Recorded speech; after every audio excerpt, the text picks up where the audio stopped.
Hey guys, tonight we're heading somewhere ancient, a little sandy and way too full of political drama for this hour.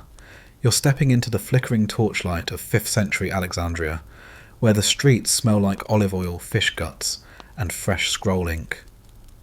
You feel a sea breeze brushing against your cheek as traders yell in Greek Coptic, and the occasional frustrated Latin.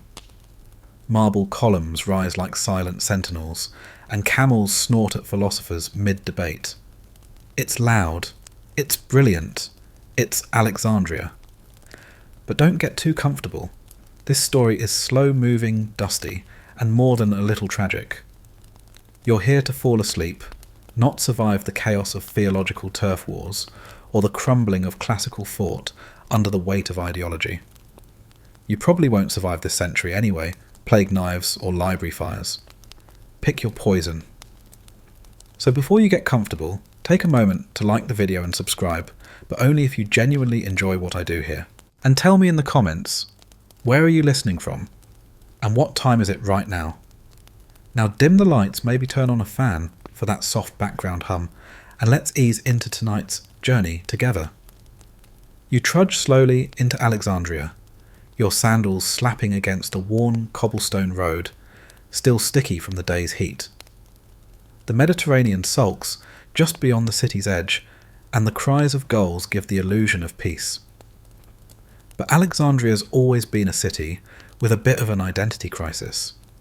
Half Greek, half Egyptian, and thoroughly allergic to political stability, it's a place where every breath feels like a footnote in some lost epic. You pass a bakery. The smell is divine. Then a temple, half shuttered, and a cluster of loitering men arguing whether the stars are divine beings or just cold, flaming rocks. Welcome to the intellectual petri dish of the ancient world. This is where scrolls multiply like rabbits, and every street corner could host an impromptu lecture or a small riot. You make your way toward the old royal quarter, careful not to brush against the side of the buildings, since the mix of graffiti, donkey drool, and residual papyrus glue is surprisingly difficult to wash out. The library. Yes, that library looms somewhere in the background, or at least what's left of it, after several centuries of fire political infighting, and one Roman general who mistook shelves of philosophy for kindling. Historians still argue whether it was Julius Caesar's careless monks or just poor urban planning that ultimately turned the world's greatest collection of knowledge into a pile of vague regrets. You pause at the Serapeum, or rather the ruins of it. Once a magnificent temple to Serapis god of weird hybrids and niche metaphysics. Now it's more symbolic than functional. Think broken columns, scattered offerings, and one guy who keeps lighting candles even though everyone else has moved on. Quirky tidbit. Some folks believe the Serapeum once housed part of the Great Library's overflow collection. Others think it was just a fancy meeting hall with better acoustics. In this uneasy mix of old grandeur and fresh instability, you can already feel the tension hanging like incense smoke. Christian bishops are gaining power fast. The old pagan elite is increasingly sidelined. And in the middle of it all, there's this persistent wind off the sea, trying and failing to blow away centuries of grudges. You sidestep a donkey cart, nearly trip over a sleeping dog, and finally find yourself staring at a pale sandstone house with an open courtyard. Inside, candles flicker. You hear laughter, the scrape of styluses, and the slow cadence of a woman lecturing in Greek. It's calm, scholarly, almost boring. But don't let that fool you. You've just stepped into the orbit of Hypatia. She doesn't know it yet, but her city is about to swallow her whole. And you're just along for the ride. Because that's what Alexandria does. It pulls brilliant minds into its heart, wraps them in silk and scrolls, and then when the politics shift, chews them up like stale figs. The fog begins to roll in from the harbour. You notice it curling around the base of the lighthouse far in the distance. Pharos, the shining beacon of the ancient world, and probably the last thing you'll ever see if you're stupid enough to challenge either the church or the governor without backup. The fog doesn't reach you yet, not quite, but it's moving. And in this city, fog never just means weather.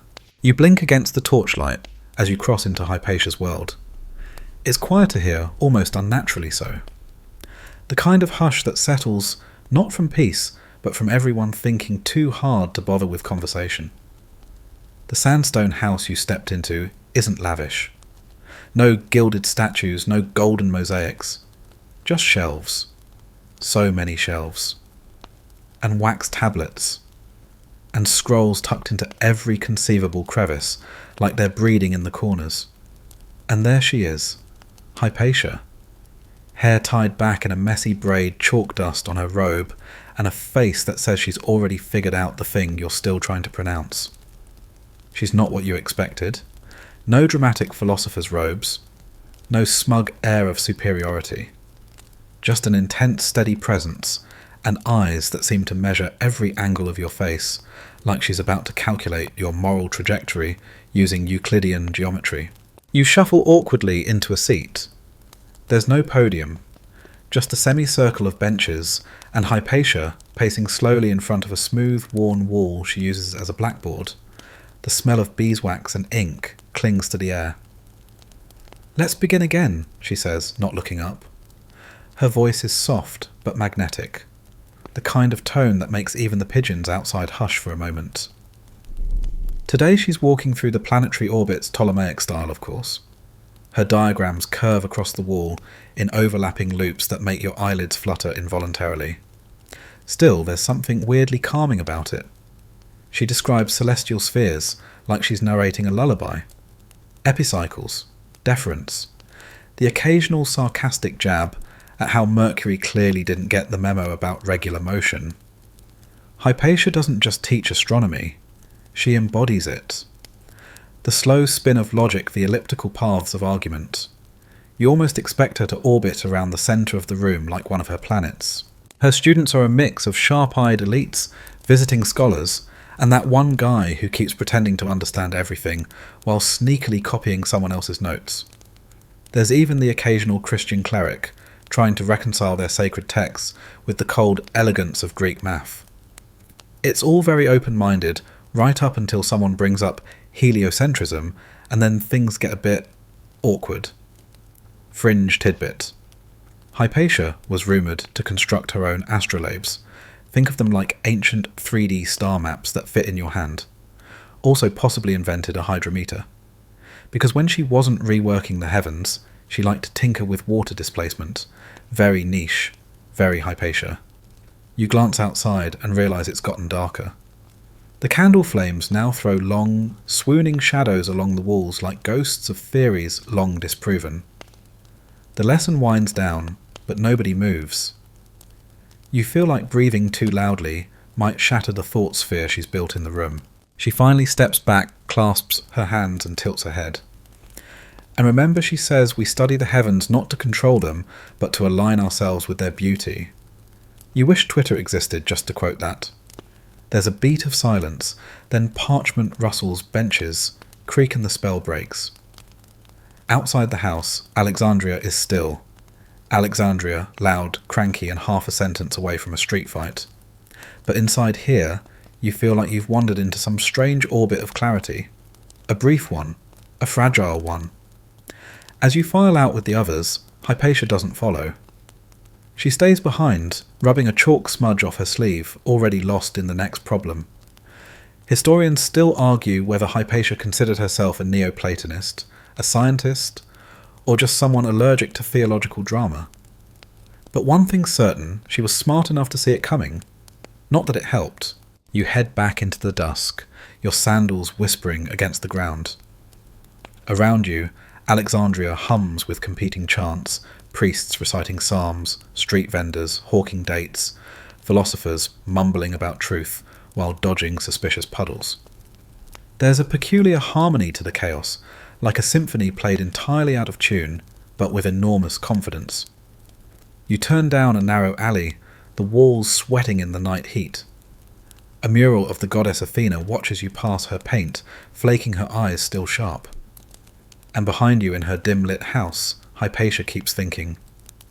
You can almost hear the gears turning. The next morning, Alexandria wakes up cranky.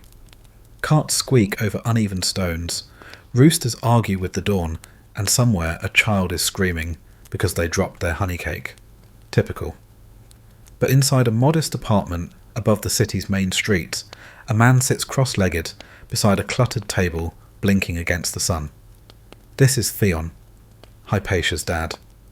And to put it mildly, Theon's parenting style is involved. He isn't the warm, fuzzy kind of father. More like, here's a compass and a logic puzzle, try not to cry energy. A respected mathematician, Theon sees the world in diagrams and footnotes. Hypatia, his only child, is his legacy, his project, and if we're being honest, his favourite co-author. You settle onto a worn cushion as he rolls open a scroll. The parchment is smudged with annotations in the margins. These are Theon's personal copies of Ptolemy Euclid and Aristarchus. Hypatia's fingerprints are on them too slightly neater, slightly more sarcastic.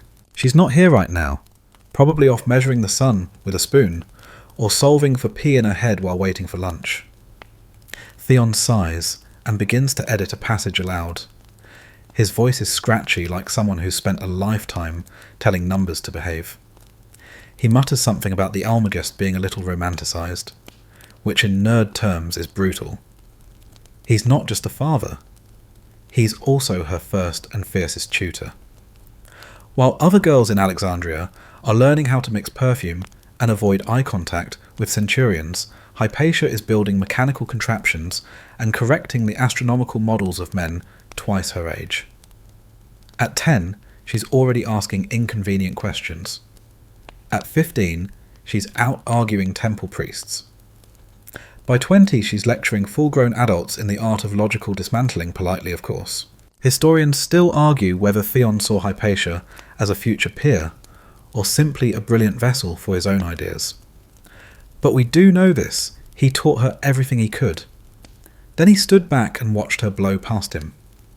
Fringe tidbit Hypatia may have helped him modernise some of Euclid's elements, which were already centuries old by then.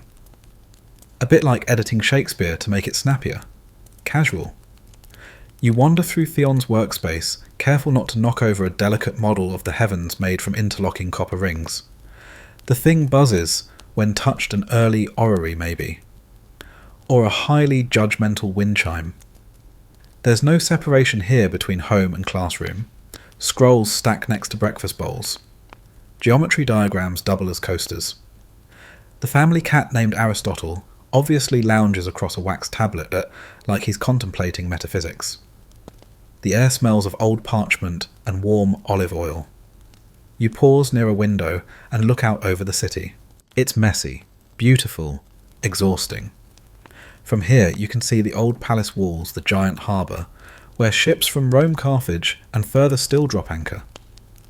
You see the canopied market where spices and syllogisms trade hands in equal measure. You hear faintly the calls of rival preachers disputing interpretations of the Book of John with the same energy one might argue about soup prices.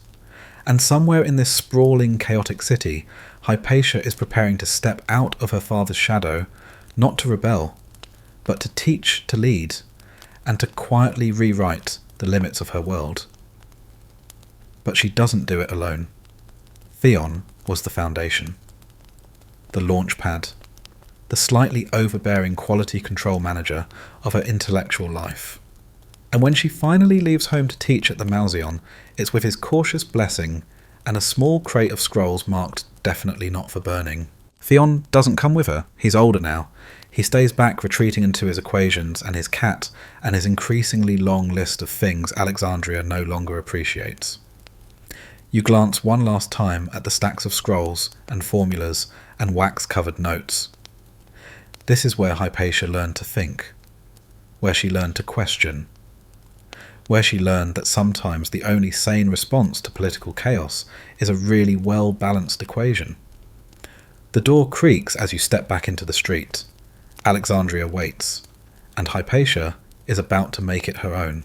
You drift down the sun-glared street, weaving between chattering fruit vendors and the occasional goat that seems a little too self-important for its own good. The city pulses around you with heat noise and debate, always debate. But your destination is quieter, cooler.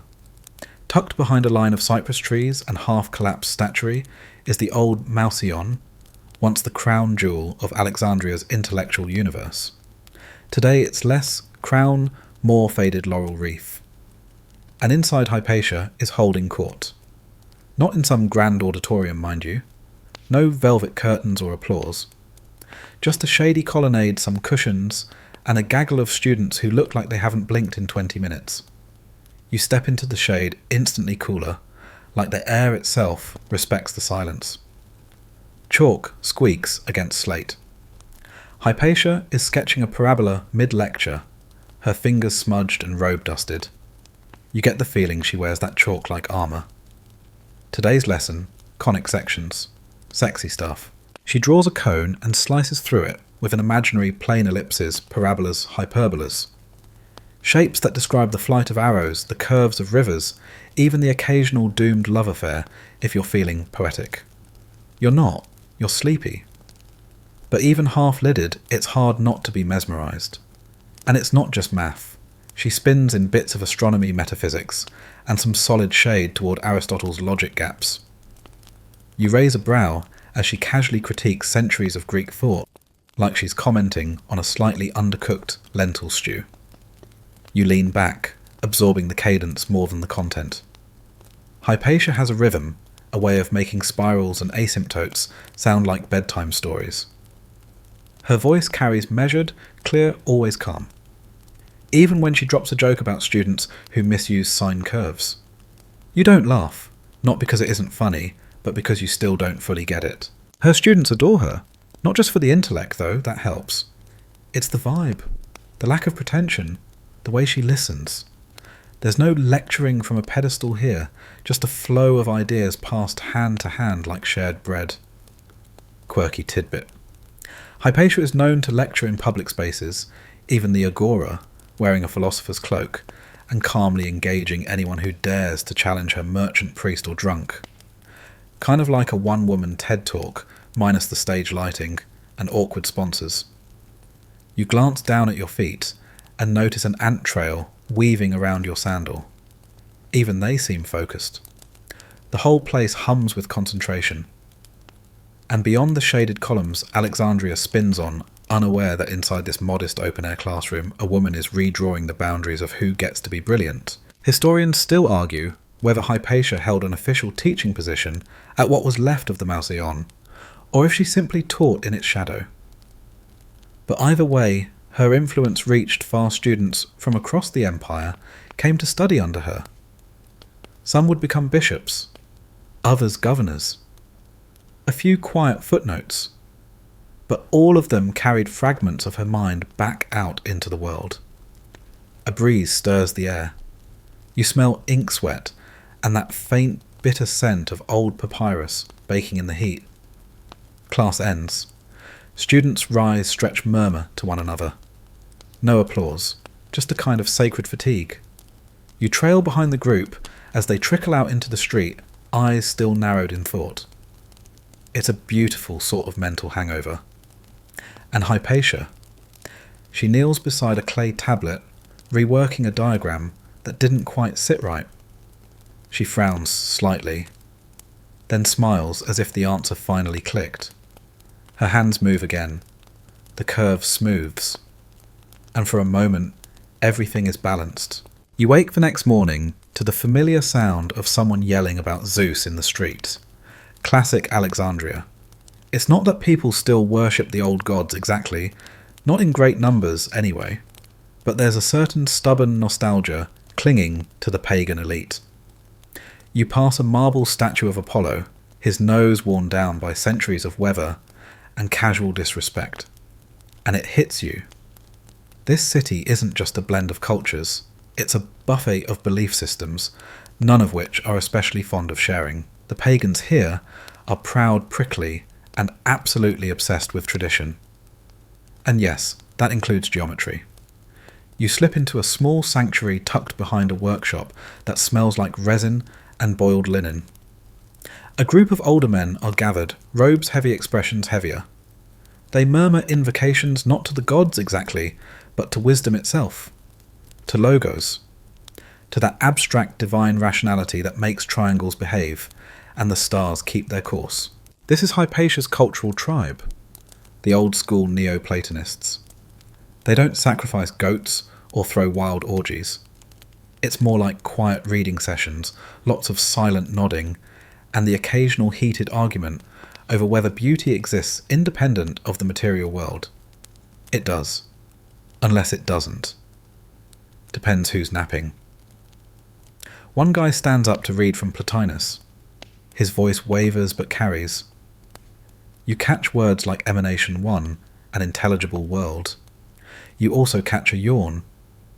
It's not boring per se, just dreamlike, like swimming in philosophical syrup. And then Hypatia enters. Not in a grand way. She just slips in through the back, nods to the reader, and takes a seat. She's not above this. She's part of it. A natural extension of the pagan philosophical tradition. But make no mistake, her presence shifts the room's gravity. This is Hypatia's balancing act, intellect, and tradition science and the sacred. She walks with one foot in the past and one in the stuttering present, trying to bridge worlds that don't want to meet. And all around her the tide is shifting. Christianity isn't new anymore. It's gaining ground fast politically, socially, violently. Bishops don't just preach, they command. The old temples are closing. Statues are being defaced, not just by weather, but by mobs with purpose. Chanting fills the streets louder than ever. Not always angry, but insistent. Triumphal. Certain. And in that rising tide, people like Hypatia. People of the scrolls, the stars, the softly smudged chalk lines begin to look less like scholars and more like relics. Dangerous ones. She doesn't act afraid. Not yet. But there's a tightness in her shoulders, a way her gaze lingers on church banners where temple symbols once fluttered. You trail her home as dusk spreads across the city in a sticky purple haze. Alexandria doesn't sleep well these days. Too many fires. Too many sermons. But inside Hypatia's modest house, there's still peace. A lit candle, a blank tablet fet, a half-finished diagram curling across a slate board like a sleeping snake. She sits, she thinks, she writes. Because even when the world is changing faster than anyone can breathe, Hypatia still believes in the quiet power of logic, of numbers, of truth, even if no one else does anymore. By the time you shuffle back out into Alexandria's humid streets, something in the air has changed. It's subtle at first. The olive merchant speaks in a lower voice. A street preacher's eyes flick past you faster. Even the goats seem more alert, which is saying something they're usually busy chewing things that aren't food. The name on everyone's lips, Cyril, Bishop Cyril. Now Alexandria has never been short on spiritual drama. One bishop steps down, another one floats up, like a particularly pious piece of driftwood. But Cyril isn't just another church leader with a knack for homilies. No, Cyril is sharp, polished, and ambitious enough to make a Roman senator sweat. You spot his procession from a distance, velvet robes, gilded crosses, incense thick enough to choke a philosophy club. His followers chant their rhythm slow and deliberate, like a song you can't quite forget. And at the centre there, he is cool gaze, furrowed brow, already scanning the crowd for threats or theological errors. Maybe both. You back away into a doorway. Cyril doesn't look dangerous exactly. He looks inevitable. It wasn't always like this.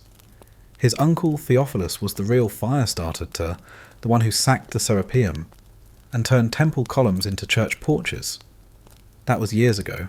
But Cyril, he's smarter, patient, a man who knows how to win a war without swinging a sword, or getting chalk on his robe. Historians still argue whether Cyril actively sought Hypatia's downfall, or merely tolerated the movements that led to it. But what's clear is this: he didn't see her as harmless. And how could he?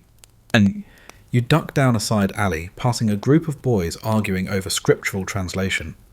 One of them kicks a painted idol as a joke. The others laugh nervously. That laugh echoes in your brain. It's happening slowly but clearly. The old pagan world, Hypatia's world, is shrinking. Temples are closed or repurposed. Statues of gods double as laundry posts. And the intellectual elite, they're either converting compromising or keeping their heads down.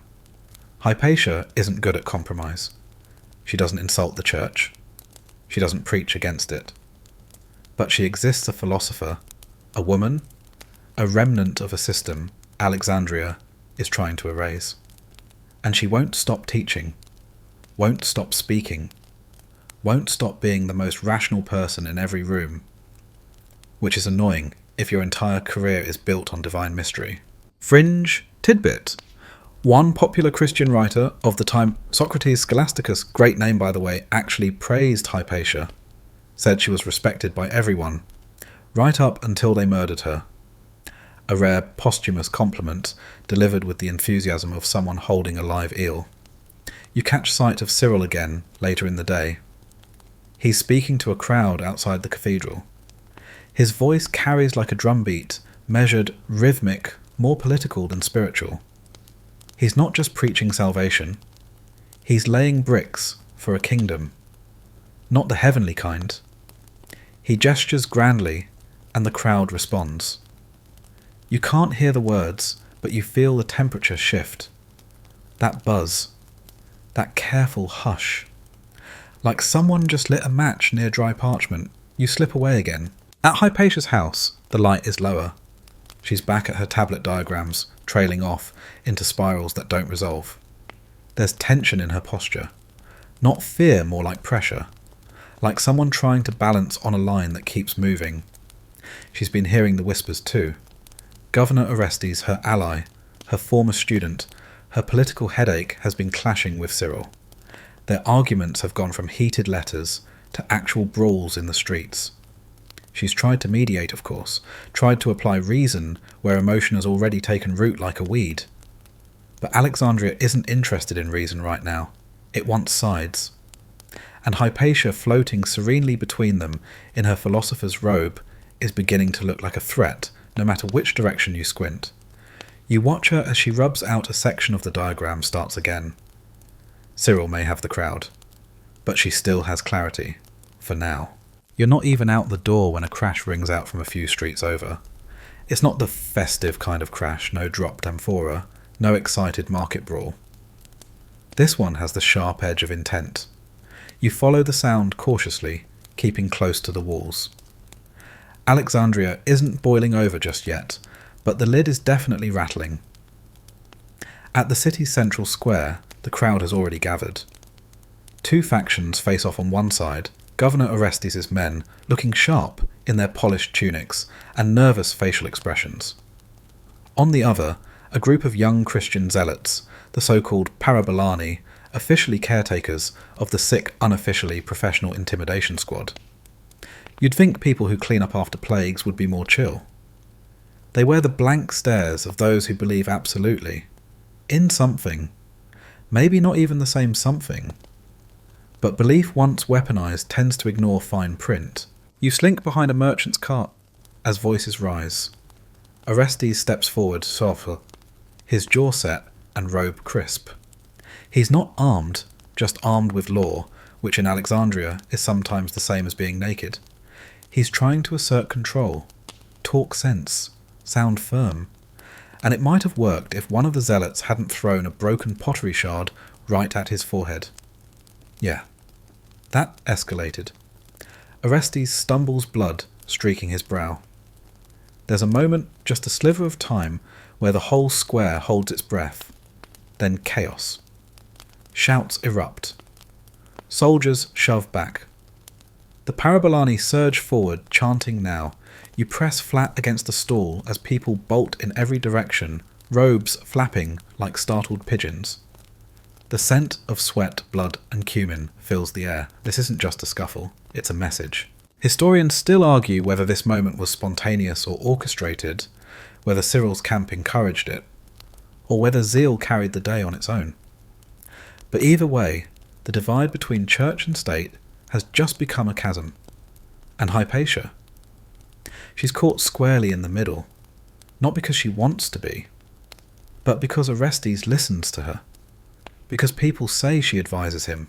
Because she's calm and reasonable and doesn't belong to anyone. And in this version of Alexandria, not belonging is the most dangerous thing of all. You make your way out of the square as quickly as you can. No one notices you. That's the safest way to exist today. Unremarkable, quiet, forgettable. Hypatia, on the other hand, has never mastered that art. At her house later that evening, there's tension in every surface. A scroll lies open but unread. A wax tablet is scratched halfway through a proof before it just stops. She's just returned from visiting Orestes. He's shaken, not from pain but from the implications. The Parabolani aren't just thugs. They're a signal. That control is slipping. That Alexandria doesn't want balance, it wants dominance. Hypatia doesn't flinch.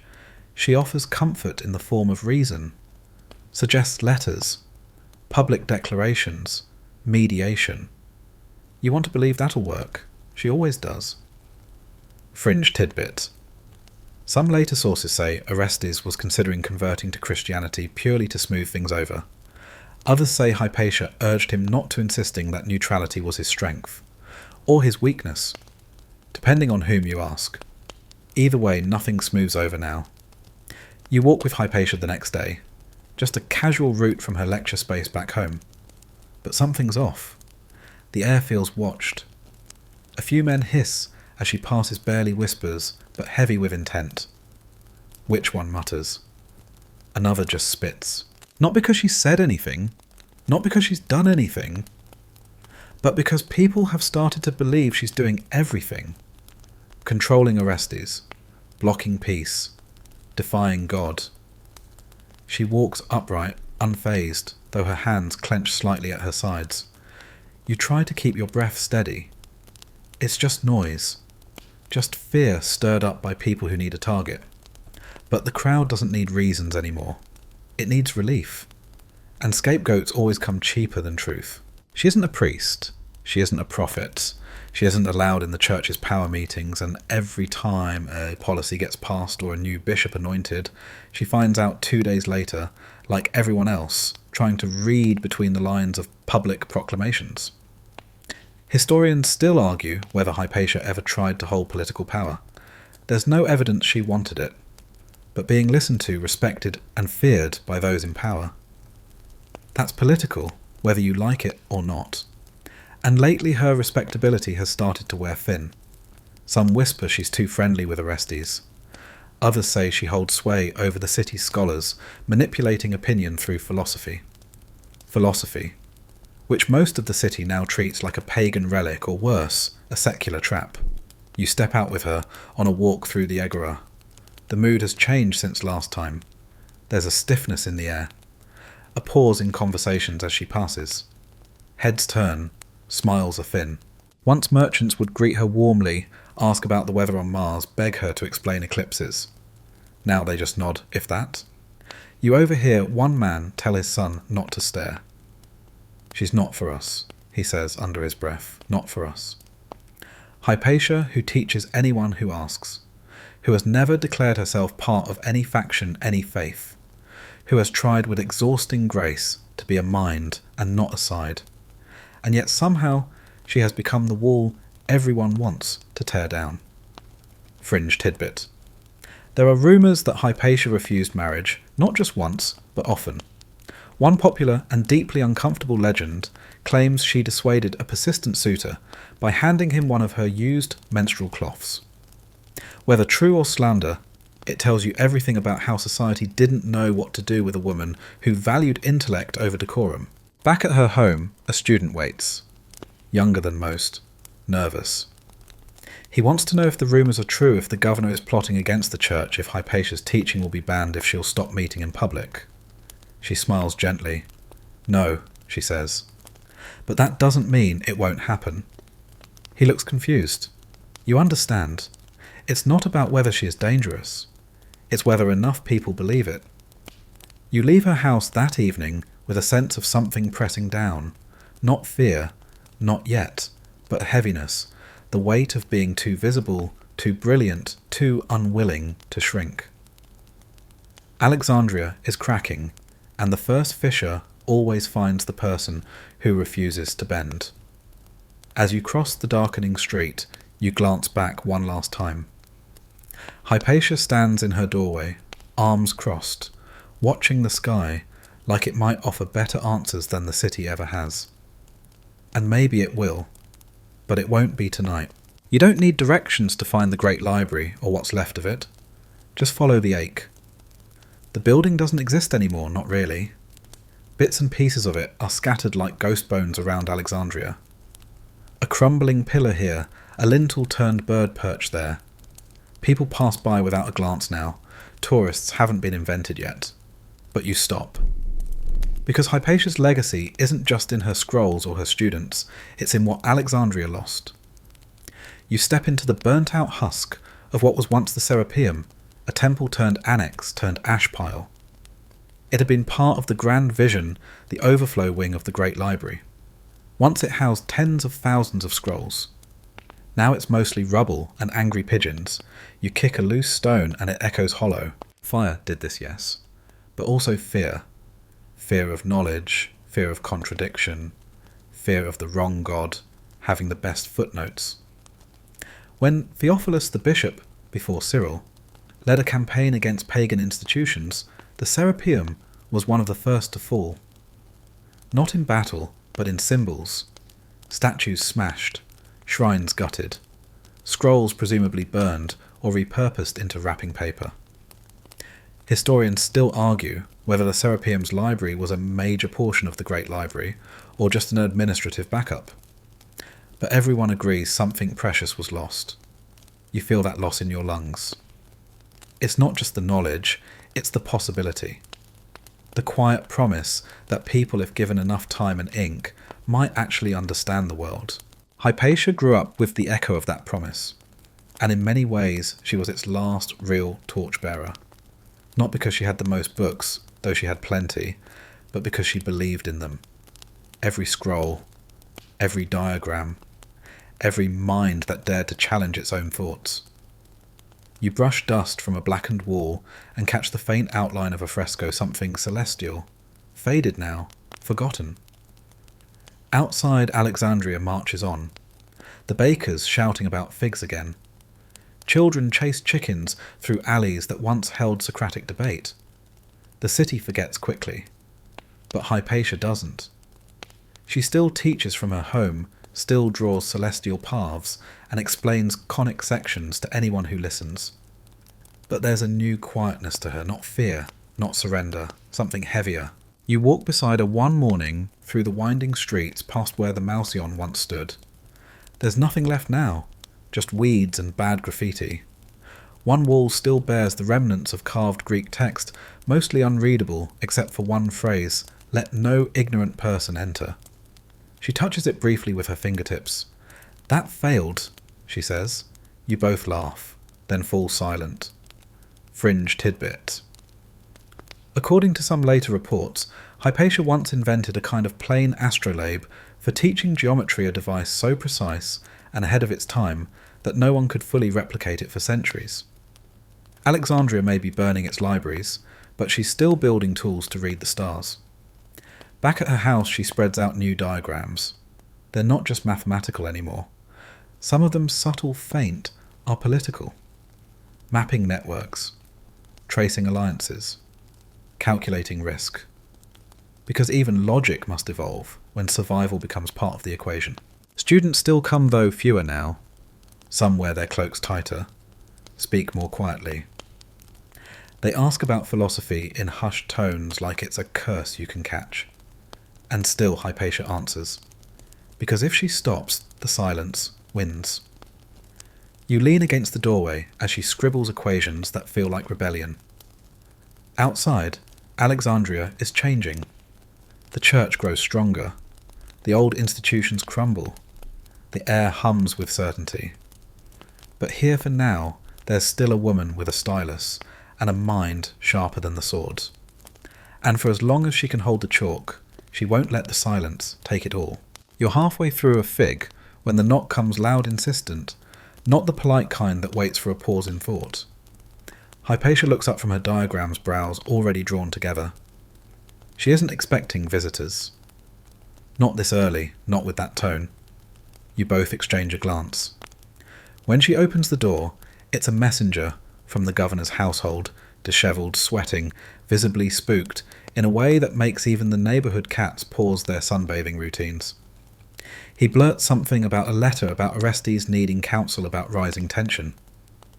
You trail Hypatia as she wraps her cloak and follows the messenger sandals, slapping sharply on the sun-warmed stone. Orestes has called on her before nothing new.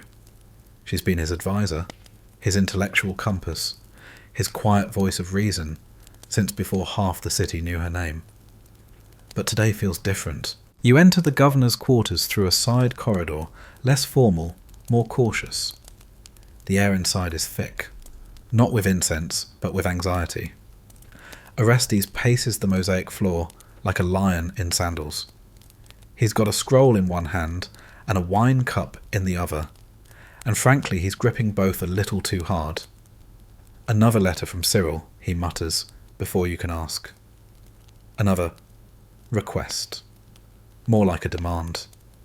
About processions, control of the Parabolani, public penance. Hypatia sits, doesn't interrupt, just waits. That's her way. He finally thrusts the scroll at her. They want blood, he says, or surrender. And I'm not sure which one I'm supposed to give first. You read over her shoulder. Cyril's words are polished, wrapped in scripture and etiquette, but underneath they pulse with authority. We must secure peace. We must ensure proper order. We must remove obstacles to unity. You know who he means. Orestes does too. And so does she.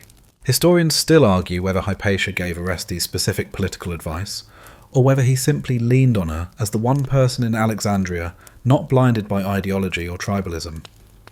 But the truth is, her presence alone makes her a threat, because she represents another way. Not church, not empire, just reason, which at this moment is the most radical choice of all. You walk with her afterward down the governor's private steps and out into a city that no longer hides its mood. Street corners now echo with Cyril's sermons. Markets display crosses carved into wooden stalls where once there were painted gods. Even graffiti has shifted, less poetry, more warnings. And the whispers, those are louder too. She tells Orestes what to do, someone mutters as you pass. She reads the stars instead of the gospel. She's not even baptized. That last one carries a venom all its own. Hypatia keeps walking. Not faster, not smaller, just forward. You ask her if she's afraid. She smiles slightly. No, but I'm tired. You know what she means. Being a symbol is exhausting, especially when you didn't ask to be one. She only ever wanted to teach, to solve, to share. But Alexandria needs sides, not thinkers. You reach her house just as the sun starts to dip, casting the narrow street in honey-coloured haze. She stops at the threshold and turns slightly. Do you know what's funny? She asks. You blink. What? She gestures upward. The planets. They don't care. Mars doesn't blink when we riot. Saturn keeps orbiting even when cities burn. You don't laugh, not really. But it's a soft, sad joke, and it hangs in the air longer than it should. Fringe tidbit. According to one story, Orestes tried to formally curb Cyril's power by appealing directly to Constantinople. The emperor didn't exactly leap to his aid. Too many problems too far away. Too many bishops who knew how to play the game better. You sit with her later that night. The house is quiet. Students have stopped coming by as frequently. Some have families warning them away. Others just disappear. The chalkboard is clean, unused. You can't help but feel that Alexandria has made its choice. It doesn't want a philosopher. It wants a saviour, and failing that a villain. The chants begin before sunrise. Low at first like a pulse under the skin of the city.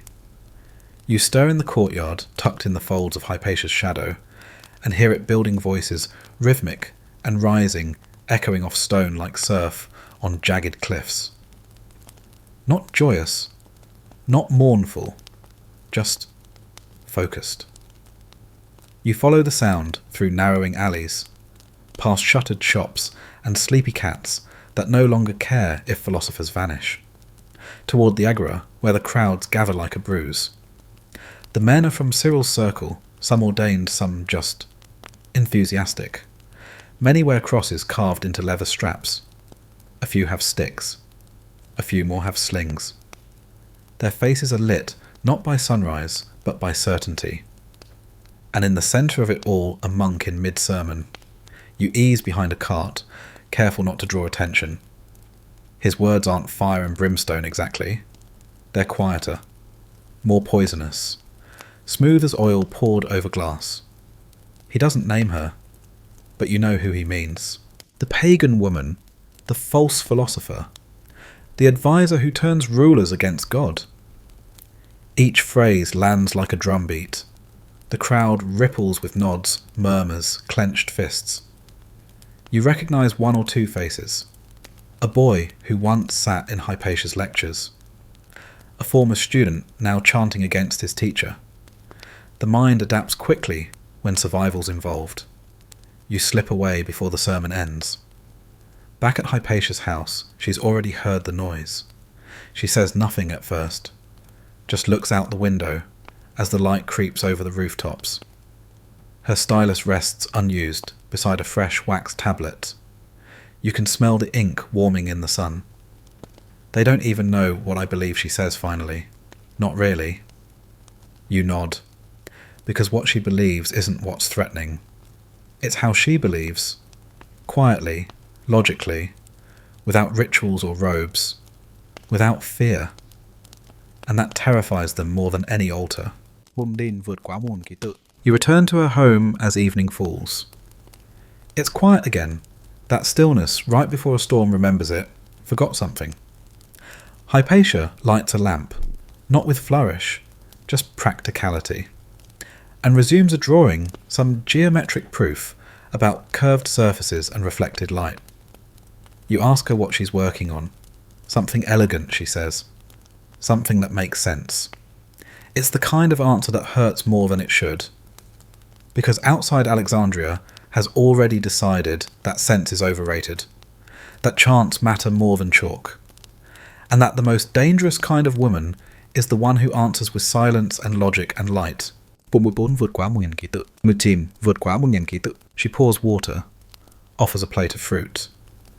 She doesn't ask about the riot. She already knows. You glance at the wax tablet on the table, unfinished equations. The chalk lines have curled into half circles, interrupted mid-thought. She sits, straightens her robe, rubs a thumb across a fresh cut on her palm. Mob logic, she says softly, is the failure of imagination. Fringe tidbit. There's a persistent legend that Hypatia made public appearances in a chariot cloaked like a philosopher queen riding through the city to debate and teach. Probably exaggerated, but even the myth tells you how visible she had become. Too visible. The riot eventually burns out. They always do.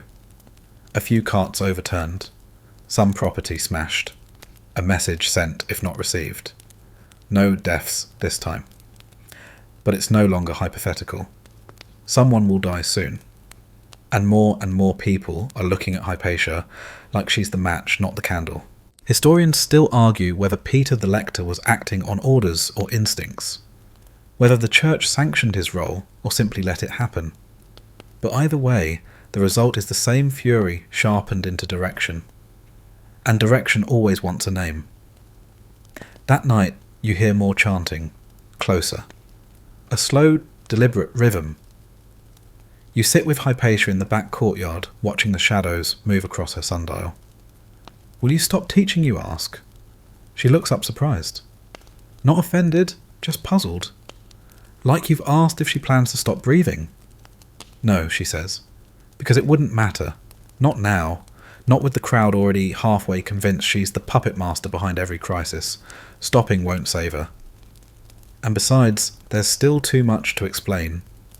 The stars haven't stopped turning. The planets still need charting. And the world in all its madness still deserves to be understood, even if it's busy tearing itself apart. You don't see it happen. Nobody really does. One day, Hypatia is everywhere, lecturing in courtyards, sketching planetary motion on scraps of discarded papyrus, her voice threading calmly through the noise of Alexandria. And then, she isn't. There's no headline, no trumpet blast, no grand proclamation nailed to the governor's door. She just begins to vanish. Not physically yet, but publicly. At first it's subtle. Her students stop quoting her aloud. Merchants glance away instead of nodding hello. Invitations to speak dry up, like a drought in papyrus form. Even the old philosophers, the ones who once sat at her feet, arguing over metaphysics and olive prices, seem to find other alleys to loiter in. You walk with her through the market and feel it like static in the air. A turned shoulder here, a quickly closed curtain there. She doesn't react not outwardly, but you can tell. Even the goats seem more cautious around her. It's the quietest exile. Historians still argue whether this unpersoning was coordinated or simply the organic result of fear fermenting into silence. People distance themselves when reputations get radioactive, especially when the person in question is smarter, calmer, and more composed than everyone accusing her of chaos. Fringe tidbit. A surviving letter from one of her former students, Synesius, refers to her as mother-sister-teacher. But it stops short of naming her later in life. Even loyalty has a price in a city this paranoid. You find her one morning at her usual desk, surrounded by half-finished scrolls and chalk dust. She's focused on a chart of the lunar phases, one eye narrowed as if the moon is personally offending her with its data. You ask if she notices the change. She sets her stylus down. Of course, she says. But it's only strange if I expected them to remember. That hurts more than you expect. You wander through the agora later that day, half hoping someone will speak her name. A casual mention. A whisper. Anything. But she's already being edited out. One preacher booming from atop a barrel warns against false teachers who use the stars to mock the word. No names, just a warning. But you can feel it sharpen like a blade behind the teeth. The worst part, even the scrolls are changing. A clerk at the archives mentions that certain texts once attributed to Hypatia, or edited by her, or even tangentially linked, have been quietly moved, refiled, forgotten, not burned, not banned, just neglected. That's the genius of this kind of erasure. It doesn't scream, it fades. And in the process it teaches everyone, still visible, to keep their heads down. Because the higher you climb, the further you fall, and the louder your silence becomes when the crowd stops pretending not to notice you. At dinner, Hypatia eats slowly, methodically. She talks about planetary motion. You can't bring yourself to match the topic. You want to ask if she's scared, if she's planning an escape. But you don't. Because asking it aloud would make it real. So you sit with her, and you listen, and you try to memorize her voice just in case. Because soon Alexandria might not have the decency to kill her in a moment of drama.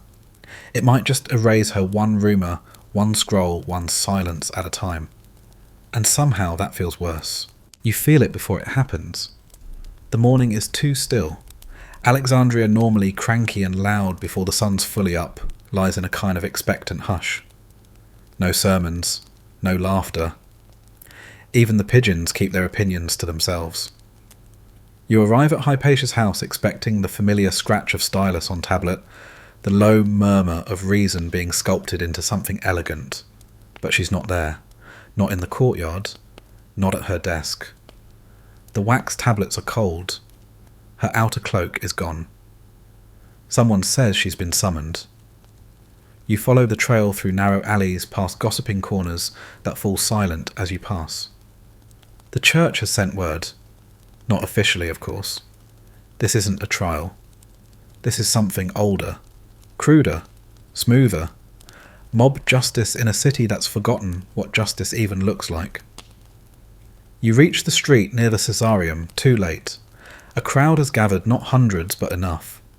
They don't chant. They don't need to. Their silence is a roar. At the centre of it all is Peter the Lector. Again. This time no sermons, just orders. The Parabolani flank him, eyes locked, expressions blank, with that peculiar glow of those who've convinced themselves it's all for God.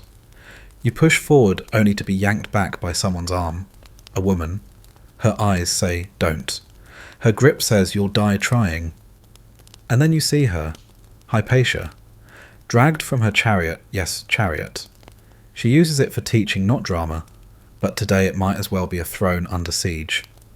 Her robes are torn. Her hair is loose, streaked with dust and sunlight. She isn't crying. She isn't even yelling. Just looking. Straight ahead. No fear. Just clarity. What happens next? Even the accounts can't agree. Historians still argue about the details, who gave the order, how far Cyril's reach extended, what exactly happened in the church building where they dragged her. Some say she was stoned. Some say flayed with pottery shards. Some say stripped, some say burned. None of the versions are kind. None of them make sense. Because sense left Alexandria weeks ago. What is known is that Hypatia died. Brutally. Publicly. Without trial. Without defence. And her death wasn't about her. Not really. It was about power and fear, and the need for a symbol to smash when the world gets too complicated to explain. Fringe tidbit. Centuries later, a few Christian chroniclers would try to frame her murder as a misunderstanding. Unfortunate, they'd say. Regrettable. Some even claim she had dabbled in dark arts, because that's what you do when you can't undo a martyr, you repaint them as a witch. The crowd disperses slowly like smoke after a fire. No celebration, no guilt, just the ugly quiet of people trying to decide how to live with what they've done. You remain behind. The street is empty now. A broken sandal lies near the blood-stained stone. A scrap of scroll floats on the wind unread. And you think, what happens to a city that kills its mind? You walk back through Alexandria like a ghost. The city already feels different. Lighter in the worst way. No more balance. No more questions. Just certainty. The kind that breaks things. The kind that turns truth into ash. The city doesn't skip a beat. You half expect mourning. Statues draped in cloth. Scholars in protest. A crowd, any crowd, demanding answers. But no. Alexandria just keeps chewing. The morning after Hypatia's murder, the market bustles like it forgot what blood smells like. The bread is still warm. The figs are still overpriced. And the same Parabolani who dragged her to death now collect alms outside churches like pious janitors. You walk through the agora watching people pretend nothing happened, or worse, pretend it had to happen. There are new whispers now, not the fevered ones of the weeks before, but oily, settled murmurs. She overstepped. She interfered. She was always too proud. Historians still argue about who started the campaign to smear her after her death, whether it came from the pulpit or the alley. But the effect was the same. Hypatia's legacy was swept up in damage control. A philosopher turned scapegoat. A martyr turned myth. And in that vacuum, everyone starts rewriting the story. You stop near the old Malzion ruins. A few students linger, talking softly, nervously. You recognise one he used to copy her diagrams with the quiet diligence of a monk. Now he's scratching her name out from a wax tablet, eyes down or hands shaking. Safer this way, he mutters. And he's not wrong. Orestes the governor. The man she advised. The one who respected her mind more than any priest's blessing doesn't retaliate. He disappears from record shortly after. Some say he fled. Others say he was recalled. Either way, he vanishes like an ink stain in rain. Fringe tidbit.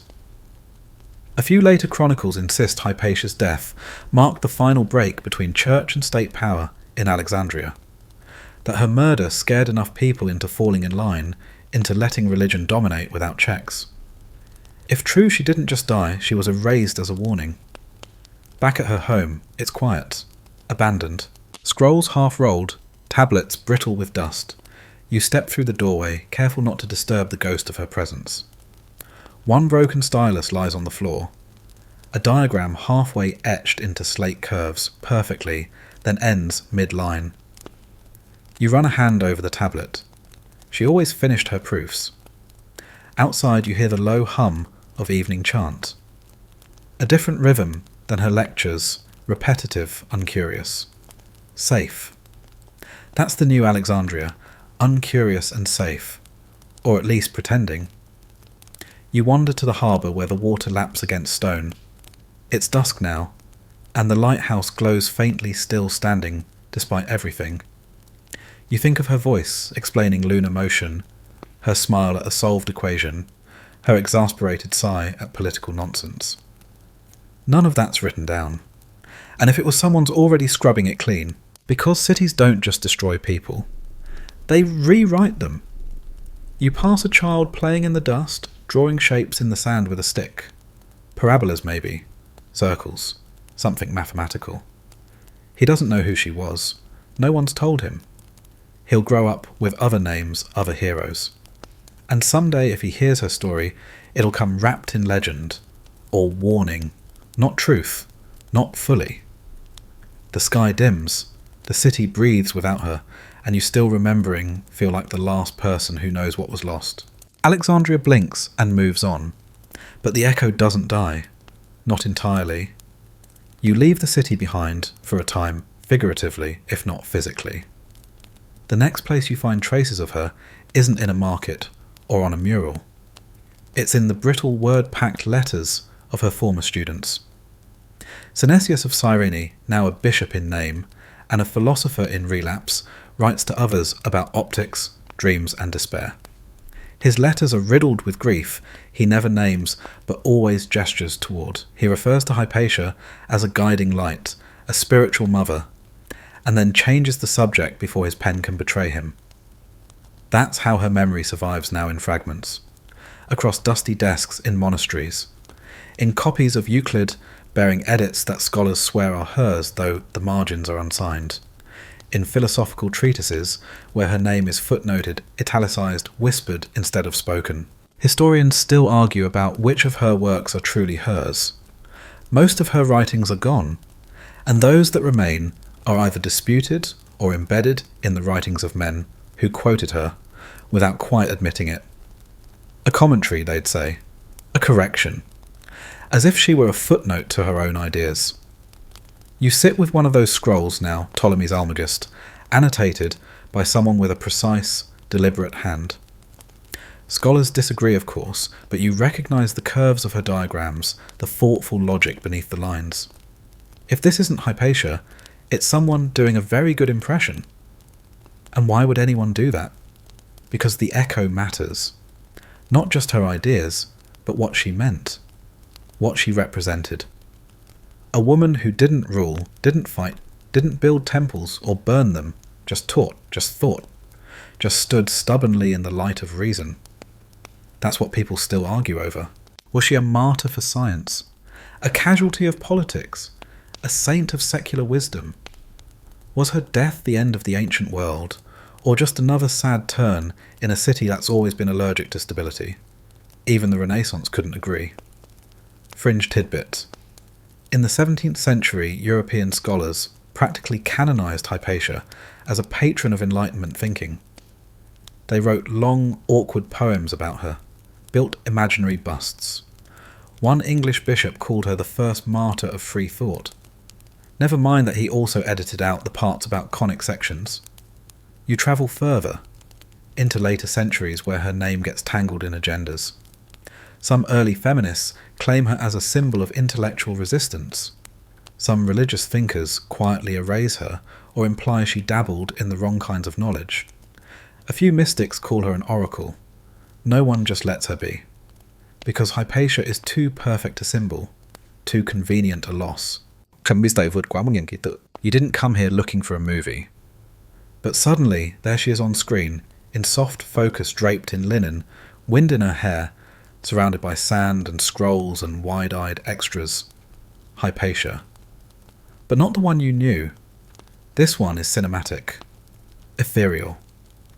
Her dialogue is crisp, her robes never wrinkle, and her insights are delivered with the kind of smug clarity that only screenwriters can engineer. Alexandria glows behind her like a set piece. Even the riots are choreographed. You sit in the back row of this fictional retelling, half fascinated, half exasperated. Because this version of Hypatia is myth made flesh. She's a martyr for science, a beacon of feminist resilience, a tragic heroine sacrificed on the altar of ignorance. And while none of that is wrong, it's also not quite right.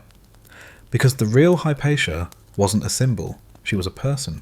Historians still argue about how much of her biography is recoverable. Every century adds new layers of interpretation, each filtered through contemporary lenses. Enlightenment thinkers painted her as a secular saint. 19th century romantics imagined her as a pure doomed goddess of reason. Modern retellings lean hard into themes of gender empire and power, important, yes, but often louder than the quiet truth beneath. She wanted to teach. That's it. Not save the world, not lead a revolution, not become a poster child for lost causes. She just wanted to solve equations, explain the stars, and make logic accessible to people whose sandals barely matched. Fringe tidbit. The 2009 film Agora attempted a more grounded portrayal showing Hypatia as a philosopher torn between empirical truth and rising fanaticism. It got some things right, astronomy, political turmoil, but still leaned into speculation. After all, cinematic Hypatia needed an arc. Real Hypatia had a chalkboard. You flip through modern books and blog posts, Twitter threads and Reddit debates. She's everywhere now. Her name hashtagged, quoted, tattooed in ancient Greek on someone's ankle. And again, you don't mind. Not really. It's just strange to see her packaged, marketed, framed. There's even a children's book. In this one, Hypatia saves her city with math and hugs. She wears a laurel crown and explains parabolas to a group of rescued kittens.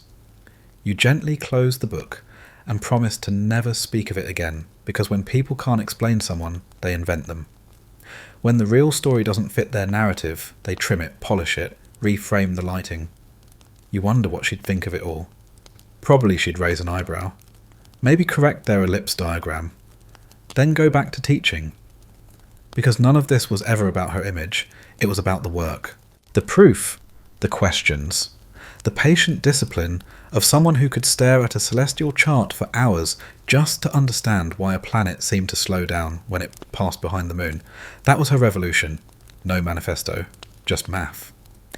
And maybe that's why the myths will always be louder.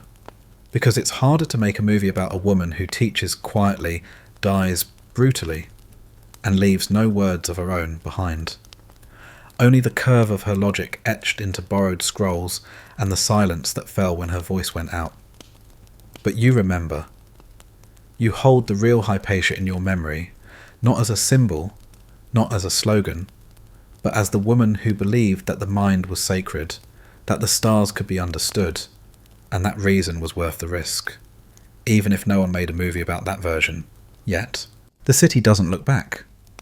Alexandria reshapes itself like water spilled over uneven stone. The murder, the riots, the broken scrolls, none of it leaves permanent scars. Just faint grooves, easily covered by new banners, new leaders, new faith. The temples vanish.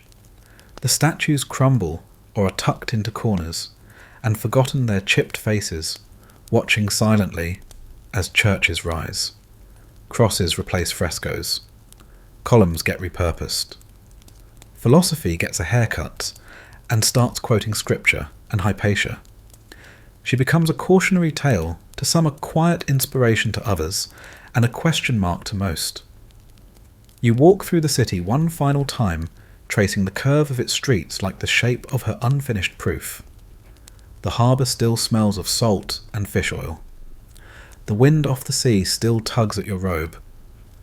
But the voice that once guided this place, calm, clear, certain, is gone. It didn't echo the way it should have. Not here. but in other places, distant places, her memory stirs. A letter from a medieval monk includes a footnote about a woman mathematician in Alexandria who refused all superstition. A Renaissance scholar attributes a lost theorem to a forgotten daughter of Greece. A 20th century feminist, buried in library dust, finds her name between the lines of male-dominated manuscripts. And somewhere in a modern planetarium, a teenager leans in toward a glowing digital orrery and thinks, I want to understand this, without knowing she's walking in Hypatia's footsteps. Because some legacies aren't carved in stone, they're carried in minds. Historians still argue whether her murder was the fall of classical reason, or just another brutal day in a brutal century. Whether she was the final flame of the ancient world, or merely a bright moment before the long dusk. But what no one argues, what everyone knows, is that she was extraordinary. And not because she died, but because of how she lived. Quietly, logically, brilliantly. You stop at her old home. It's a bakery now. Or maybe a linen shop. Time erases specifics, but you pause, just for a moment. You whisper her name, not loudly, just enough that you know she's still here. Because minds like hers don't disappear. Not really. They just fade into the background hum of human progress, quiet, persistent, and utterly necessary. And now, let the dust settle. The air is warm and still. Alexandria is far away now, its marble faded, its voices hushed. You're not standing in its streets anymore. You're floating just above them, watching the rooftops drift into twilight, like islands in a slow-moving sea. The stars that Hypatia studied still arc above it all. Constant, indifferent, beautiful, the same stars you see when you close your eyes. The same paths, the same quiet order. And maybe that's the comfort. That through the noise and fury, through chants and shadows and forgotten scrolls, the cosmos remains untouched. Always there. Always whispering truths to anyone patient enough to listen. You don't have to be a philosopher to feel that. Just still you're. Just open. Let your breath slow. Let your body soften into the mattress like parchment under a careful hand. Let the curve of your back mirror the arc of the moon just rising, now above a city that's long since turned to sleep. There's no rush. No more history to chase tonight. Just this moment. Just the hush. And maybe somewhere deep in your resting mind, a part of you will carry Hypatia with you, not as a martyr, or myth, or symbol, but as a reminder that clarity is a form of courage. That reason is a kind of sanctuary, and that sometimes the most radical thing you can do is think. Good night, sleep well, you made it. Hey guys, tonight we're stepping into the vast star-studded night sky above the Pacific Ocean, where the shimmering constellations stretch infinitely, and the gentle ocean breeze whispers secrets of ancient voyages. You probably won't survive this one if you try to navigate by starlight on your own, but hey, that won't stop us from trying, right? So before you get comfortable, take a moment to like the video and subscribe, but only if you genuinely enjoy what I do here. And while you're at it, drop your location and local time below. I'm curious if your night sky looks anything like the one we're about to explore. Now dim the lights, maybe turn on a fan for that soft background hum, and let's ease into tonight's journey together. You find yourself lying back on the deck of a double-hulled canoe, its wooden frame creaking softly beneath you. The vast Pacific Ocean surrounds you in every direction, a never-ending mirror reflecting the stars above. Look up. The night sky is not just a blanket of twinkling dots, but a vast map, a celestial ocean of its own. For Polynesian navigators, those stars were more than pretty lights. They were trusted guides, the original GPS for an ocean that seemed to have no edges. Picture the Southern Cross blazing low on the horizon, a beacon for travellers, and the Milky Way spilling across the sky like a ghostly river. These are your landmarks. Your ancestors looked up at this same spectacle and saw patterns, roots, and stories woven in the stars. Each star and constellation has a name, a direction, and a story attached to it. It's not unlike memorizing street signs, but way cooler and infinitely more vital. You might think, surely they used compasses or maps. But no. Polynesians sailed thousands of miles across open ocean without any of those modern tools.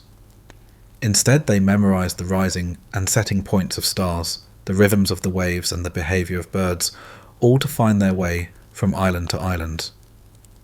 Historians still argue whether this knowledge was independently developed or influenced by outside cultures.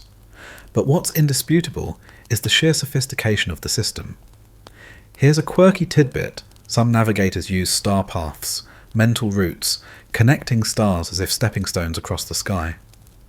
Imagine tracing invisible lines with your mind, hopping from one star to the next, each signalling a turn or a shift in direction. It's like playing a cosmic game of connect the dots that lead you to your destination. As you let your eyes wander across the sky, notice how the stars move through the night. They don't just twinkle randomly. They rise in the east and set in the west, circling around a point in the sky. For navigators, knowing the timing and location of these movements was crucial. It allowed them to maintain their course, even when clouds obscured the horizon. Now, feeling sleepy yet, just imagine the trust you would have to place in your knowledge and senses, with nothing but stars and sea beneath you, miles from any sign of land. It's a mix of awe, courage, and maybe a little bit of please don't let me end up eating fish for a month. But don't get too cozy just yet. We're just beginning. The night sky is your first step, but the ocean is your real map. And it has its own language waiting for you to learn. As your eyes adjust from the glittering stars back down to the water's surface, you start to realise the ocean itself is alive with clues, whispers that guide you just as surely as the constellations above. The sea is not a blank slate. It's a textured map, constantly in motion, telling stories through currents and swells if you only know how to listen. Imagine your canoe gently rocking on the swell of the Pacific. Those swells aren't random. They travel in predictable patterns, generated by distant winds and storms, hundreds, sometimes thousands of miles away. For a trained navigator, the direction and rhythm of these swells offer a steady hand to hold onto when the stars are hidden by clouds. It's like having the tactile GPS under your feet. That you feel. Here's a curious fact. Some swells keep going for days without dying down, creating waves that roll smoothly across the ocean's vastness. Polynesian navigators learned to read these swells by feeling how they hit the canoe's hull. A swell from the southeast might signal you're on the right path toward the island you seek, while one from the north could warn you to adjust your heading. At night, when the stars were obscured, or during foggy dawns, navigators relied heavily on these subtle oceanic signs. You might think it's impossible to tell one swell from another in the dark, but the ancient wayfinders developed an intimate relationship with their canoe and the sea, almost as if they could feel the ocean's heartbeat. Currents too play their part. Some run like invisible rivers beneath the waves, pulling vessels along or pushing them off course. Knowing the local currents was vital, because a current flowing just a few degrees off could add miles to a journey, or worse, send you hopelessly astray. The tricky part, currents change with tides and seasons, so navigators kept mental logs adjusting their course, based on time and place. Historians still argue whether Polynesians used environmental markers beyond the ocean, and stars like ocean temperature, or salinity changes to assist navigation. While some scholars suggest such advanced sensory reading, others remain sceptical, preferring more documented methods like stars and birds. Speaking of birds, don't forget them. Birds can be oceanic taxis, giving away the proximity of land. But we'll get to them soon. For now, picture yourself barefoot on the canoe deck, fingers gently brushing the rolling swell beneath. The sea's rhythm is hypnotic, a lullaby that carries both promise and danger. You can almost smell the salty spray in the air, taste the slight tang of ocean moisture mixing with the warmth of the tropical night. And there's a small, almost comical detail. Apparently, some voyagers used to make low grunts or hums to help tune their senses to the ocean's pulse. No one's quite sure if it helped navigation or just kept spirits up when the journey dragged on, but hey, desperate times call for weird rituals, right? Remember that the ocean is your oldest map. Mastering it is the difference between finding your way or floating endlessly in a watery desert. So as your journey unfolds, listen carefully to those swells. They are the ocean's quiet instructions spoken without words, but loud enough for those who know how to hear. Now that you've tuned into the stars and felt the ocean's heartbeat beneath you, it's time to notice the whispers that come from above and around birds and clouds. These natural signals are like little messages from the world itself, pointing your way when the usual guides seem shy. Imagine the sudden flutter of wings overhead in the stillness of dawn. Seabirds don't just hang around randomly, they have favourite feeding grounds, nesting sites and flight paths. For Polynesian navigators, spotting certain birds flying out to sea at dawn or returning at dusk was a key hint. If you see a bird heading inland, chances are land is that way. Some species like the white tern or the frigate bird rarely stray far from shore, so following their flight paths helped sailors narrow down their course. Here's a fun tidbit. Some birds like the sooty tern have ranges extending dozens of miles out to sea, but their behaviour changes depending on the season and food availability. Navigators had to know not only what birds to watch, but when and where they'd likely appear. It's like bird watching, but with your life on the line. Clouds too play a surprising role in this natural navigation system. You might think clouds are just fluff floating by, but some formations indicate islands hidden below the horizon. For instance, when clouds hover persistently in one spot, especially low and thick, it's often because an island's heat is warming the air above it, causing moisture to condense. That's your floating signpost. Polynesian navigators would look for cloud islands, patches of clouds with distinct shapes or colours that hovered near their target islands. Sometimes these cloud clues would be the only hint visible when both stars and birds were obscured by weather. It's almost like nature's own radar. Historians still debate how much navigators depended on these environmental cues versus memorised star routes and ocean signs. Some argue that relying too heavily on fleeting signals like birds or clouds would be too risky, while others emphasise the holistic approach, using every bit of information the environment offers. Imagine you're on your canoe, squinting through mist, trying to spot that telltale cloud formation, while the faint cries of distant seabirds echo in the air. Your senses are sharp, your mind a living map, constantly updating. The ocean is silent but full of hints.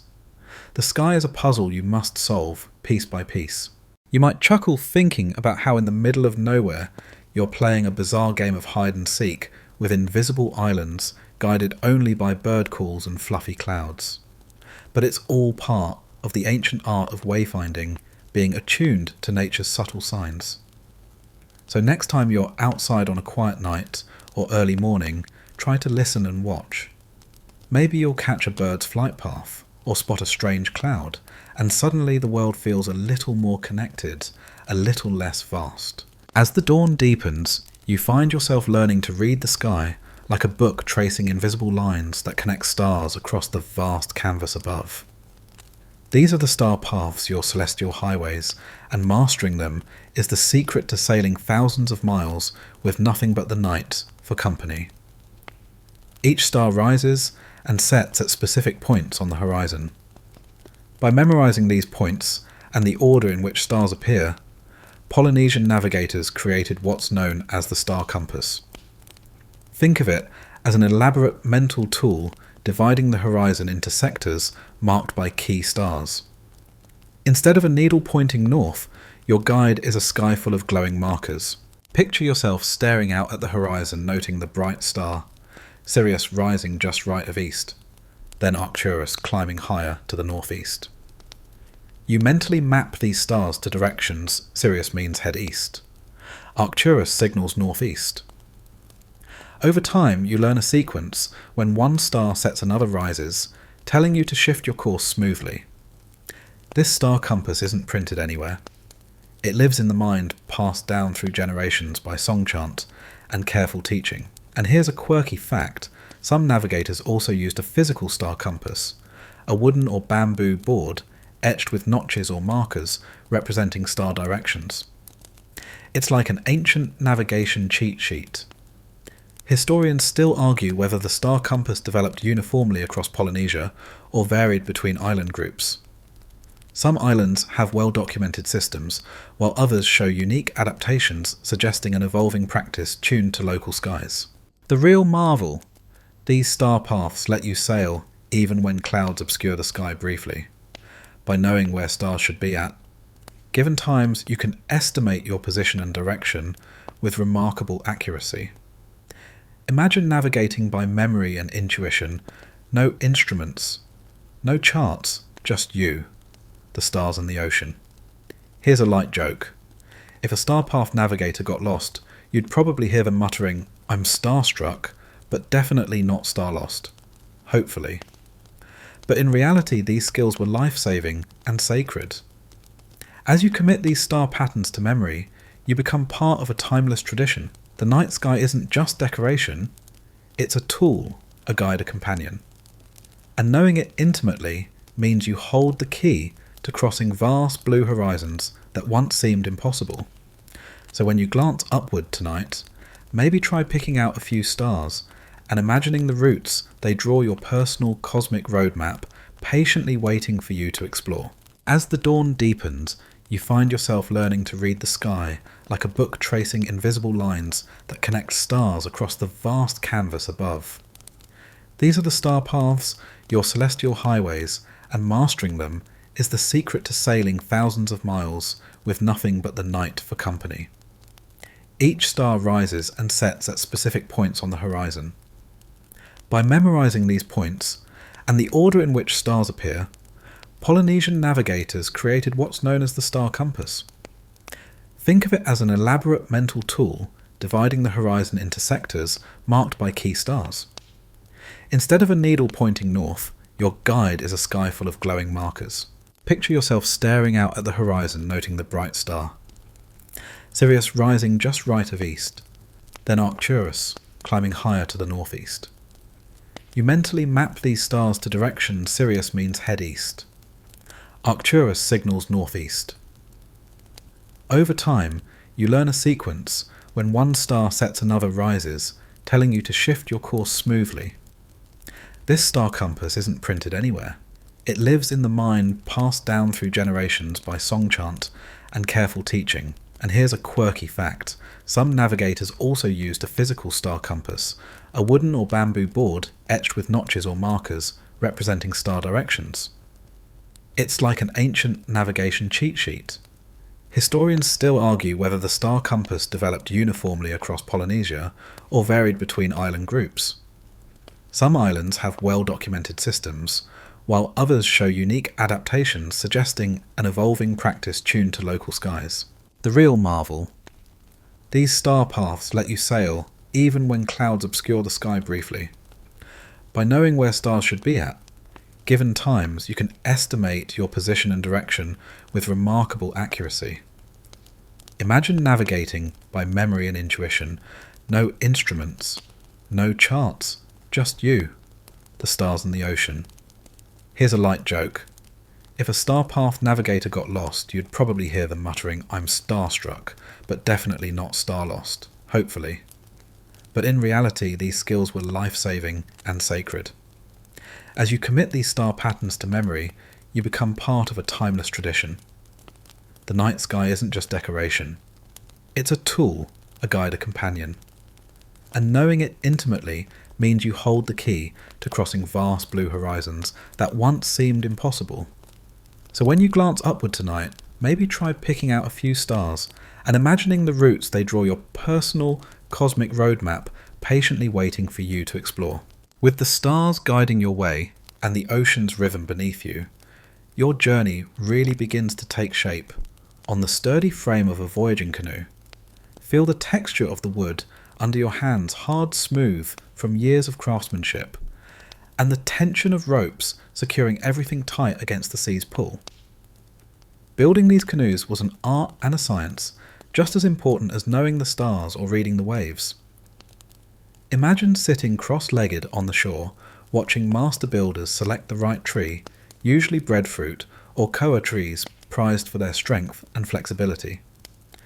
Carving a hull from a single massive log, they'd hollow it carefully, shaping it to slice smoothly through water while withstanding the ocean's wrath. 2 hulls might be lashed together with strong coconut fibre ropes, creating a double canoe that offered balance and speed. Here's a quirky detail: the ropes were made from braided coconut husks, and the process of weaving them was a ritual in itself, often accompanied by chants to bless the voyage. Not quite your modern factory-made nylon cord, but incredibly durable. Some lasted for years on saltwater adventures. The hulls were fastened together with crossbeams, and a sail woven from pandanus leaves was rigged. You can almost smell the resin used to waterproof the canoe, a mix of natural gums and oils, sticky and earthy.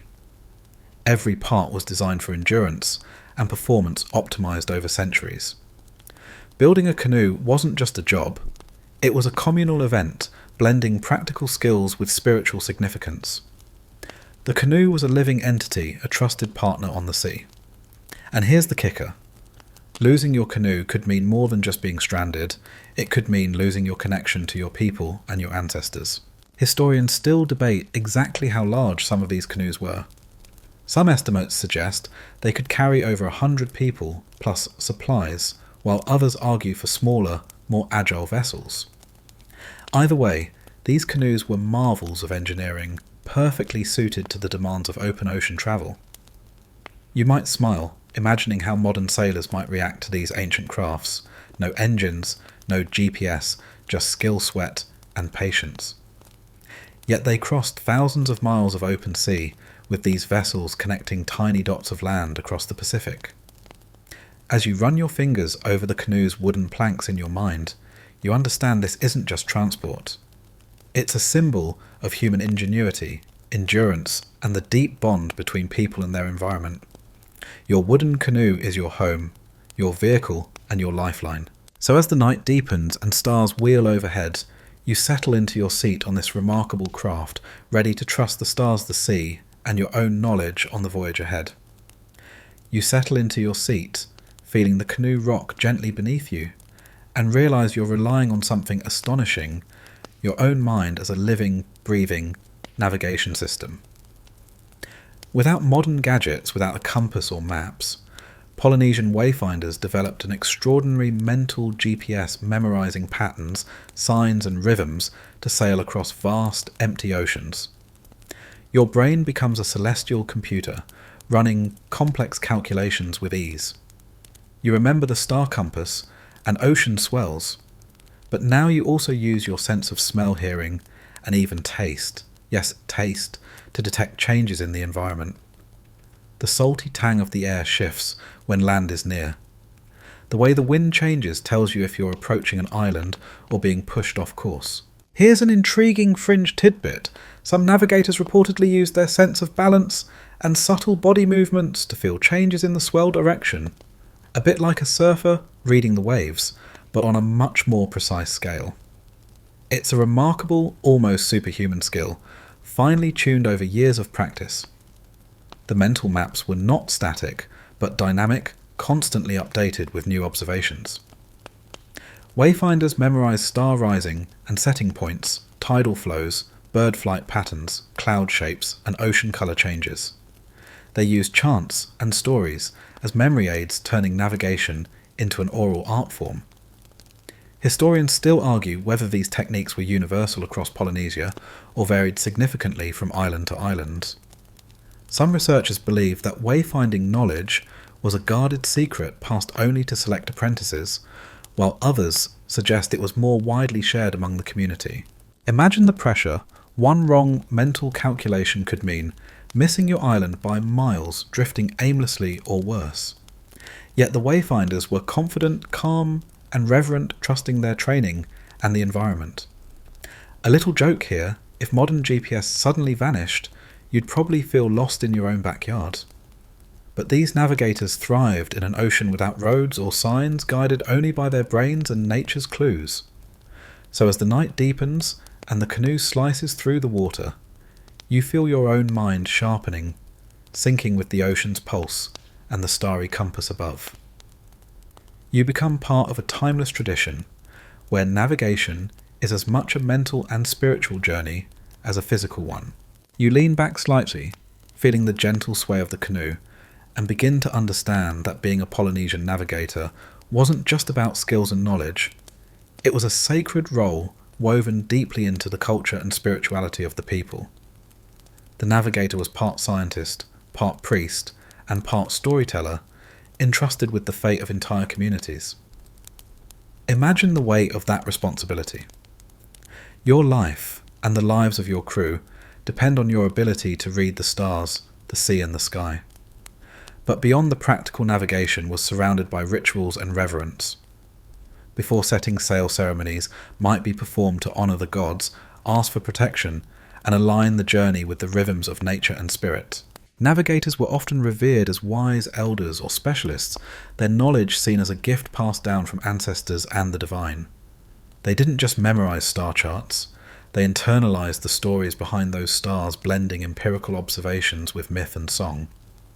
This mix of science and spirituality gave the navigator a unique authority and status. Here's an interesting twist. Some traditions describe navigators entering trance-like states, meditating or chanting to connect with the ocean's spirit or seek guidance. Whether these were psychological techniques to heighten focus or genuine spiritual experiences, they illustrate how intertwined the practical and the mystical were. Historians still debate how much of this spiritual aspect influenced navigation techniques versus serving more as cultural framing. Some scholars argue that the rituals reinforced memory and focus, while others highlight the genuine religious significance of these practices. You might smile, thinking how today's scientists and spiritual leaders rarely overlap. But here they were one and the same proof that ancient wisdom can blend heart and mind, logic and faith. As you imagine the navigator's role, it becomes clear that this wasn't just a job or skill. It was a calling. A lifelong devotion to mastering the stars, the sea, and the subtle cues of the natural world, all while carrying the hopes of your people across the endless Pacific.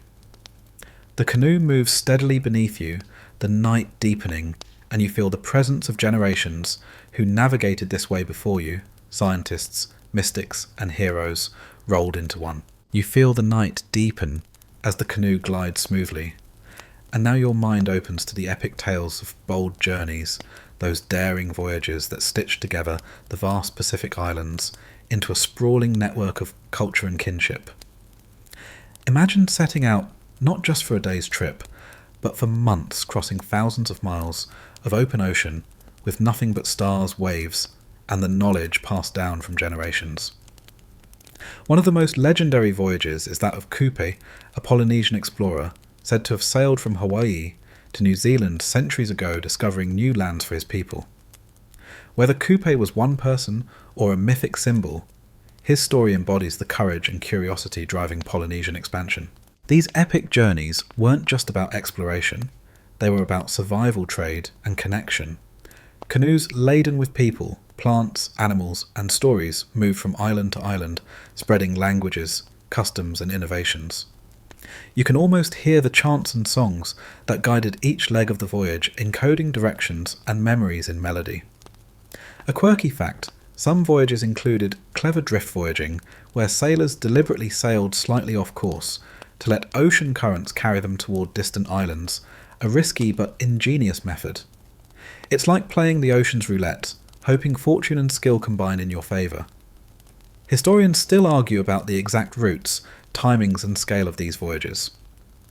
Some suggest Polynesians first reached South America before Europeans did.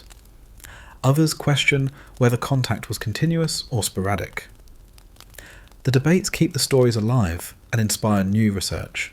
Imagine yourself aboard one of these voyages, the night sky your ceiling, the sea your companion, and the horizon both a destination and a mystery.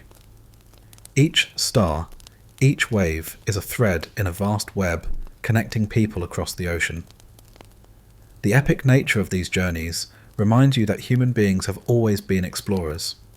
At heart, willing to trust the unknown, guided by skill story, and an unquenchable urge to find new worlds. As the voyage continues, you start to notice the fascinating interplay between ancient Polynesian navigation and modern science, a dialogue across centuries that shows how traditional skills inspire contemporary research and adventure. Your ancestors' star-guided journeys were once dismissed as folklore, but today, scientists and sailors alike are rediscovering the incredible accuracy and sophistication of these methods. For example, modern researchers have used computer simulations to track star paths and ocean currents, confirming that Polynesian navigators could indeed sail with astonishing precision using the techniques passed down orally. Some have even replicated voyages on traditional style canoes, proving that ancient navigation works not just in theory, but in practice. Here's a quirky tidbit. The 1976 voyage of the Hokulea canoe rekindled global interest by successfully sailing from Hawaii to Tahiti using only traditional wayfinding, sparking a revival of cultural pride and scientific curiosity. Historians and scientists still debate how much Polynesian navigators relied on star knowledge versus other environmental cues, and how this knowledge spread among island groups. Some argue that the scientific community's understanding remains incomplete, emphasizing the need for respectful collaboration with indigenous knowledge holders. Imagine how amazing it feels to bridge ancient wisdom and modern technology, blending centuries-old methods with GPS and satellite data to enrich our understanding of navigation. It's like two worlds sailing side by side across the sea of time. So as you lean into the night's calm, you feel connected to this ongoing voyage, a journey that stretches from your ancestors' first daring crossings to scientists and sailors who keep the spirit alive today. The ocean and stars still speak, and you're listening. The night sky isn't just a map, it's a rich tapestry of stories and myths that have shaped Polynesian culture for centuries. As you drift on the gentle waves, you realise the stars above are storytellers themselves, each constellation, a character in a celestial drama that teaches lessons and preserves history. For instance, the great navigator Maui, famous across Polynesia, is said to have snared the sun to slow its journey, allowing longer days for fishing and farming. His adventures are woven into star lore, with certain stars representing his tools or companions. These stories aren't just entertainment, they're mnemonic devices helping navigators remember star positions and their significance. Here's a quirky tidbit. Some islands have star songs, chants, that mimic the rising and setting of stars, complete with rhythm changes that reflect the stars' movements. It's like a cosmic symphony you can sing to remember your way.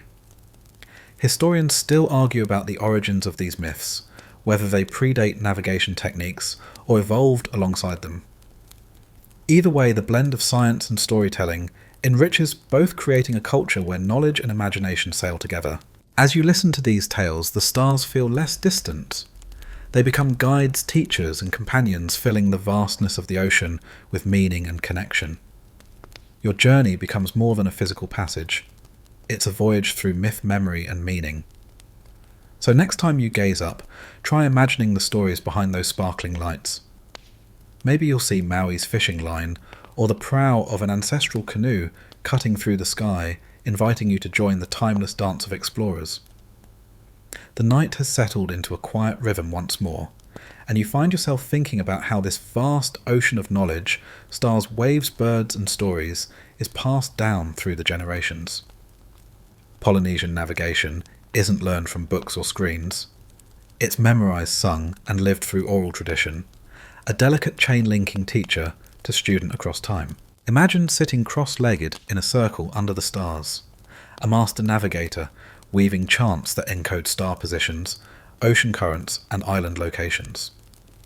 These chants are more than songs. They are living maps, poetry in motion, designed to embed complex knowledge in memory. The cadence, rhyme, and repetition aren't just beautiful. They're practical, turning navigation into a mental art form. Here's a quirky tidbit. Some chants even incorporate natural sounds like bird calls or ocean rhythms, blending human memory with environmental cues. It's like nature itself joins the classroom. Historians still debate how detailed and widespread these oral traditions were. Some argue certain knowledge was restricted to elite navigators, while others believe a broader community shared at least some of the lore. Imagine the pressure and pride of being chosen to inherit this knowledge.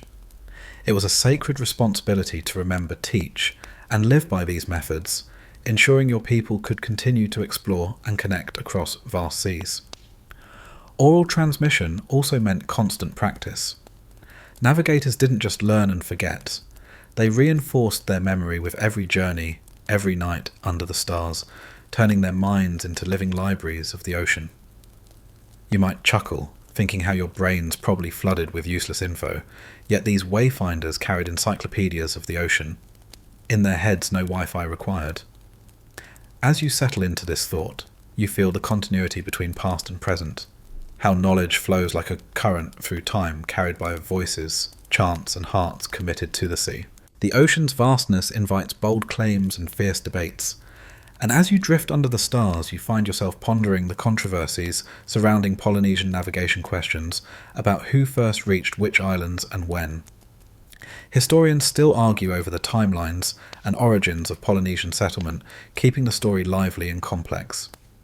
Some scholars claim Polynesians were the first to discover places like New Zealand, and even parts of South America, centuries before European explorers arrived.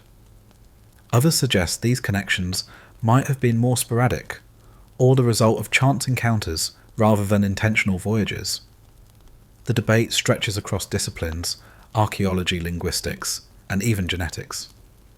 Here's a quirky twist. Recent studies found evidence of sweet potatoes, native to South America, in Polynesian diets long before Columbus sailed. This hints at some form of contact or exchange, sparking heated discussions about pre-European transoceanic voyages. But the controversies don't stop at who or when. Some question whether Polynesian navigation was entirely indigenous or influenced by outside cultures like the Micronesians or Southeast Asians. The answer may be a complex web of interactions, innovations, and shared knowledge across the Pacific. Imagine being a navigator in those early days, not only mastering the sea, but also becoming part of an unfolding history that would puzzle scholars for centuries. Your voyages would be both exploration and cultural exchange. The debates remind you that history is never fixed. It's a living story open to new discoveries and interpretations. And as you navigate through these arguments, you appreciate the vastness, not only of the ocean, but of human curiosity and scholarship. So as your canoe sails steadily on, you understand that every journey is part of a grand narrative woven by countless hands and minds across time and waves. As the night deepens, you witness a remarkable resurgence, the revival of Polynesian navigation arts, a vibrant rekindling of lost skills and cultural pride. Communities across the Pacific are breathing life back into ancient wayfinding, proving that this is not just history, but a living, evolving tradition. Imagine the joy and excitement as young navigators train under elder masters, learning the star paths, the ocean's language, and the chants that encode generations of wisdom. This revival is fueled by a powerful desire to reclaim identity and heritage, strengthening connections to land, sea, and ancestors. Here's an inspiring tidbit. Voyages like the Hokulea's successful sailings have become symbols of cultural renaissance, sparking education programs, festivals, and international collaborations.